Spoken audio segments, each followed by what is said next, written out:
নমস্কার বন্ধুরা, সানুদির রান্নাঘরে আপনাদের সবাইকে জানাই স্বাগত। চলে এসেছি বন্ধুরা, আবারও আমরা এক নতুন রেসিপি নিয়ে। আর আজ আমি বানাবো কাঁচা আমের ঝাল মিষ্টি টক আচার। তো একদম টাটকা টাটকা বাজার থেকে একটু আগে নিয়ে এলো। আর চলুন তাহলে আমগুলো আমি কাটি।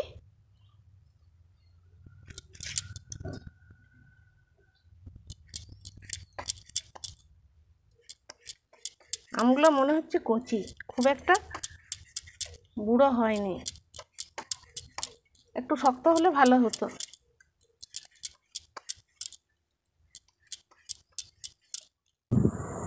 বন্ধুরা, সব আমগুলো আমি ছুলে নিয়েছি আর একটা কাঁটা চামচ নিয়েছি। আর আমটার গায়ে আমি ফুটো ফুটো করে দিচ্ছি কাঁটা চামচটা দিয়ে, যাতে ঝাল মিষ্টি আর নুনটা ঢুকে যায় আমের গায়ে। আর এরপর আমি কেটে নিচ্ছি। আমটা খুব শক্ত হয়ে গেছে, এরকম লম্বা লম্বা করে আমগুলো আমি সব আমগুলো কেটে নেব। আর আমের ভেতরে যে বীজটা থাকে বের করে ফেলে দিলাম।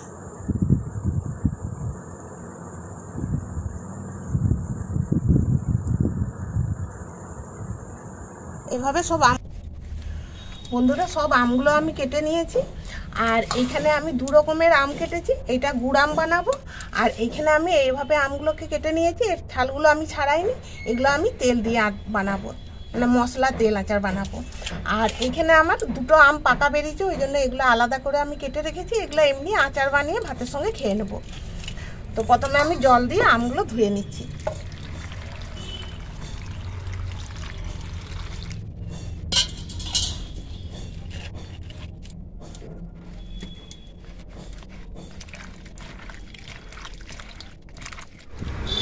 বন্ধুরা, আমগুলো কেটে নেওয়ার পর এইভাবে সুতির কাপড়ে আমগুলো এভাবে আমি মেলে নিয়েছি। আর 5 থেকে 6 ঘন্টা আমি রোদে রেখে দিয়েছিলাম। আর আমের আচার বানানোর আগে যদি এইরকম আমগুলো রোদে রেখে দেওয়া যায়, তাহলে আচার অনেক দিন পর্যন্ত ভালো থাকে। আর রোদে রেখে দেওয়ার পর আমগুলো দেখুন এভাবে শক্তও হয়ে গেছে।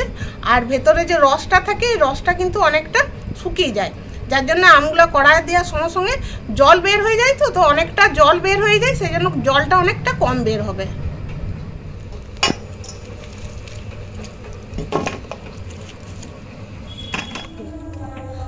বন্ধুরা, কড়াই গরম হতে দিচ্ছি।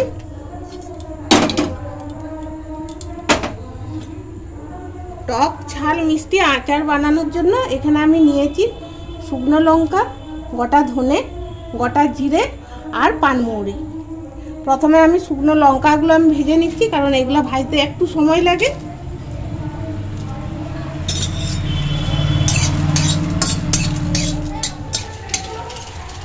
লঙ্কাগুলো আধ ভাজা করে নিয়েছি। এরপরে দিয়ে দিচ্ছি আমি বাকি মশলাগুলো। আর হালকা আঁচে হালকা করে ভাজতে হবে, বেশি পুরানো চলবে না। বেশি মশলাটা পুড়ে গেলে মশলাটা একটা তিতা তিতা ভাব লাগবে, আর এই যে মশলা থেকে যে একটা সুগন্ধ বের হয়, সেটা কিন্তু নষ্ট হয়ে যাবে। এইভাবে আঁচ কমিয়ে আর ভেজে নিতে হবে। মশলাগুলো ভাজা হয়ে গেছে, নামিয়ে নিচ্ছি।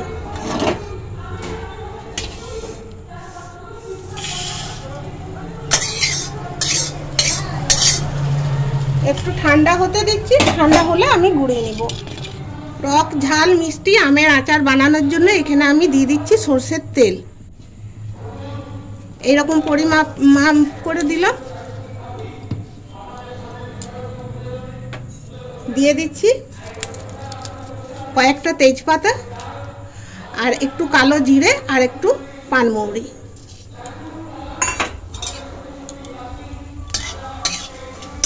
এগুলোকে আমি ভালো করে একটু লাল লাল করে ভেজে নিচ্ছি।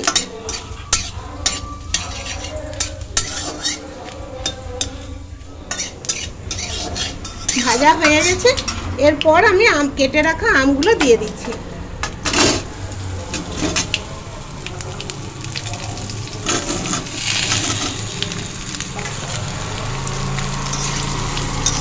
ভালো করে আমি নেড়ে নিচ্ছি।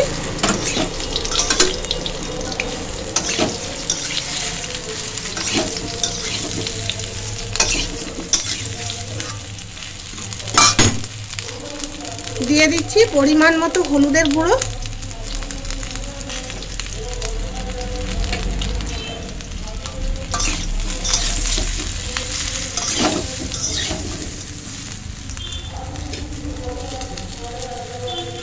দিয়ে দিচ্ছি স্বাদ মতো নুন।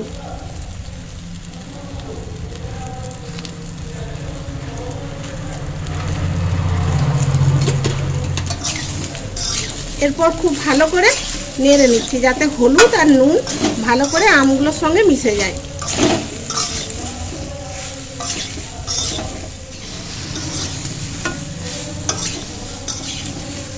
ভালো করে নেড়ে নিয়েছি, ঢাকা দিয়ে দিচ্ছি একটু হোক। গোটা মশলাটা ভেজে রেখেছিলাম, ঠান্ডা হয়ে গেছে, এরপর আমি গুঁড়িয়ে নিচ্ছি।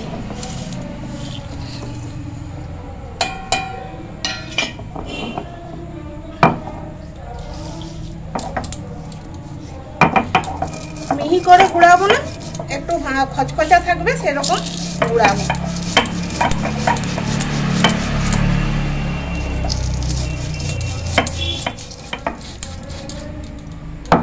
মশলা গুঁড়ানো হয়ে গেছে, এরপরে তুলে নিচ্ছি।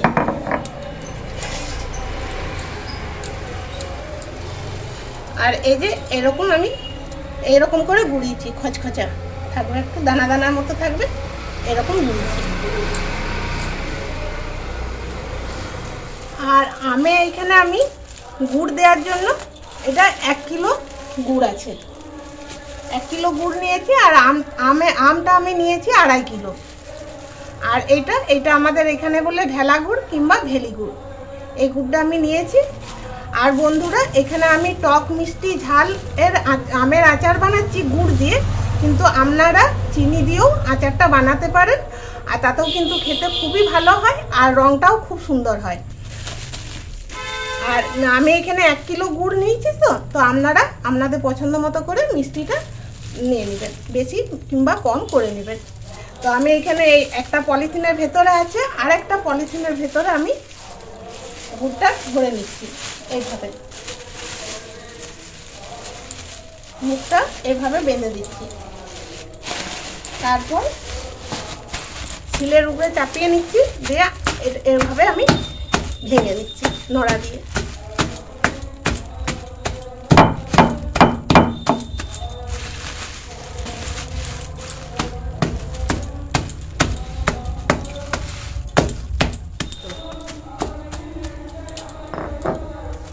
গুড়টা ভেঙে নিয়েছি,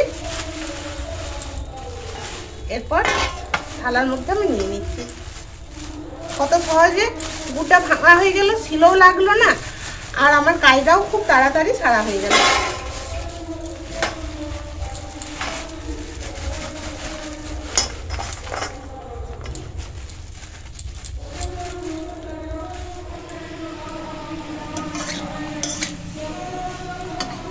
এরপর গুড় আমি দিয়ে দিচ্ছি।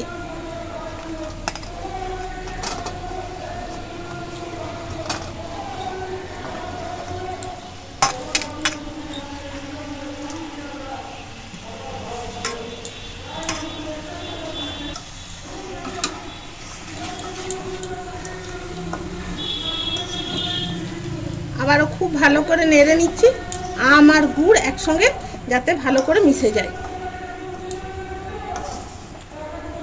আর গুড় দিয়ে দিলাম, এরপরে জল বের হয়ে যাবে।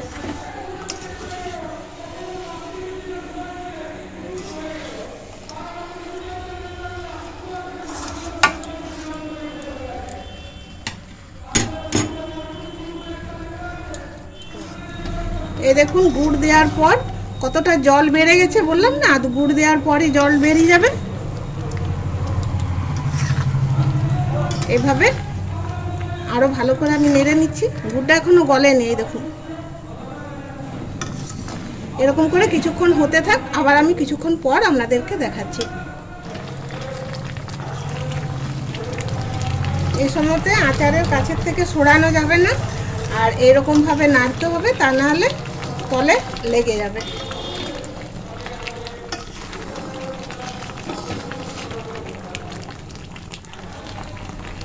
বন্ধুরা, আমের আচারটা রেডি একদম। গ্যাস অফ করে দিচ্ছি। আর এই যে মনে হচ্ছে না জল জল আছে, এটা কিন্তু জল জল এতটা থাকবে না। আমটা যেমন যেমন ঠান্ডা হবে সেরকম সেরকম এটা বসে যাবে। আমি গ্যাস অফ করে দিয়েছি।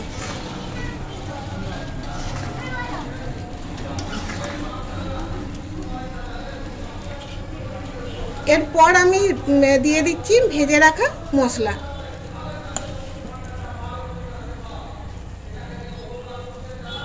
একটু একটু করে দেবো আর এইভাবে নাড়তে থাকবো।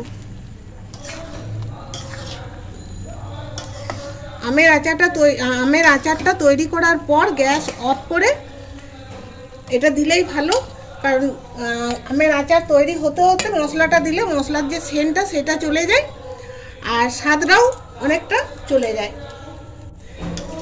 তাই সবার শেষে মশলাটা দেওয়াই ভালো।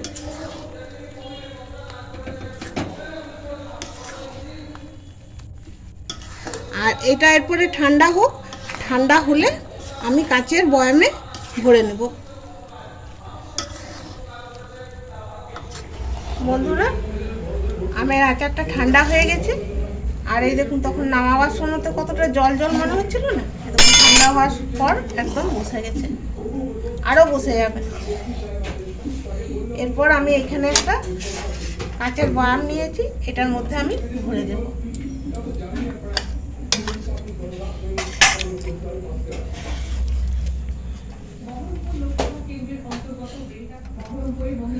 আর আচারটা ভালো রাখার জন্য সপ্তাহে একদিন অন্তত রোদে দিতে হবে। রোদে দিলেই কিন্তু সারা বছর সংরক্ষণ করে আচারটা রাখা যাবে। আচারের মূল উপকরণ হলো রোদ। যত রোদ দেওয়া যাবে আচার ততই ভালো থাকবে। বন্ধুরা, আজকের এই ভিডিওটি আপনাদের ভালো লাগলে লাইক করুন, শেয়ার করুন, আর আমাদের এই চ্যানেলটিকে সাবস্ক্রাইব করে আমাদের পাশে থাকুন। সবাই ভালো থাকুন, সুস্থ থাকুন। দেখা হবে আবার পরের ভিডিওতে। ধন্যবাদ।